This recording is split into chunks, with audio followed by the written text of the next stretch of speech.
आपकी लड़ाई आगे बढ़ाने का अधिकार नहीं है क्या? उन्होंने मुझे कभी पंचायत चुनाव में निराश नहीं किया और मुझे उम्मीद है मुझे विधानसभा चुनाव में निराश नहीं करेंगे।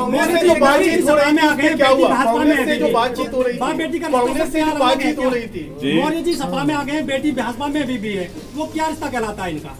वो बाप बेटी है, उसमें क्या है? कांग्रेस से जो बातचीत हो रही थी उसका क्या हुआ? चंद्रशेखर जी इसका जवाब मौर्य जी दे सकते हैं।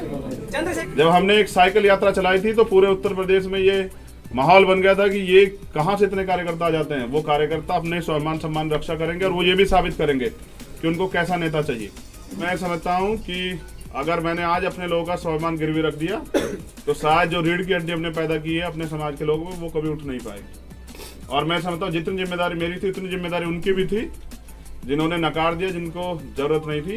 तो मैं अब इस पे नहीं चर्चा करना चाहता। वो अपना चुनाव लड़ेंगे और हम अपना लड़ेंगे, लेकिन मैं ये बताऊंगा जरूर कि सामाजिक न्याय का जिनको ताजा ताजा सा रंग चढ़ा है उनकी सच्चाई क्या है मैं आपको लगातार बताता हूँ।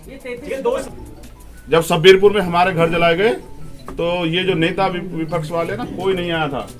क्या पिछले 5 साल में आपने देखा जो आज मुख्य विपक्ष है किसी दलित के घर जाते उसकी दुख पीड़ा में? तो जो दलितों के आंसू नहीं पूछ सकता, जिनके सरकार में दलित अधिकारियों ने खून के आंसू रोए हो, वो समाज जो है ना अपने हक अधिकार की लड़ाई लड़ना जानता है। चंद्रशेखर जी आप किस सीट से चुनाव लड़ेंगे?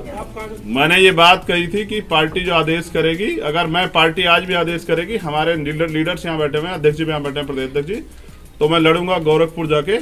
पहले ये था कि एक बड़ा गठबंधन में उसमें ये सहायता थी कि मुझे कम काम करना पड़ता, मैं अपनी सीट पे जाकर लड़ता, लेकिन अब मुझे अपनी लड़ाई अपने साथियों के साथ मिलकर अकेले लड़नी है। तो मैं समझता हूँ कि जहाँ जरूरत मेरी होगी वहाँ ज्यादा रहूंगा। हम पे उत्तराखंड का भी चुनाव, उत्तराखंड में भी हमारे 8 प्रत्याशी डिक्लेयर हो चुके हैं।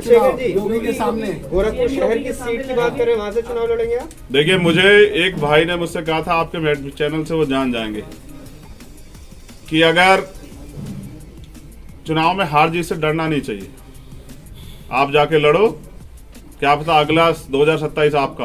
और ये कही थी कि एक साथी ने बात, मैं आज उनसे कहता हूं कि मैं लड़ूंगा और हम सब मिलकर लड़ेंगे।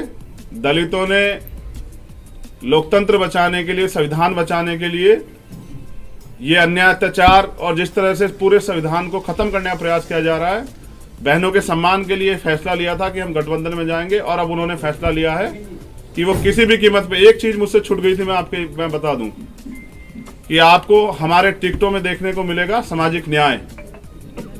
जिसकी इतनी संख्या बारी उसकी इतनी हिस्सेदारी आपको देखने को मिलेगा।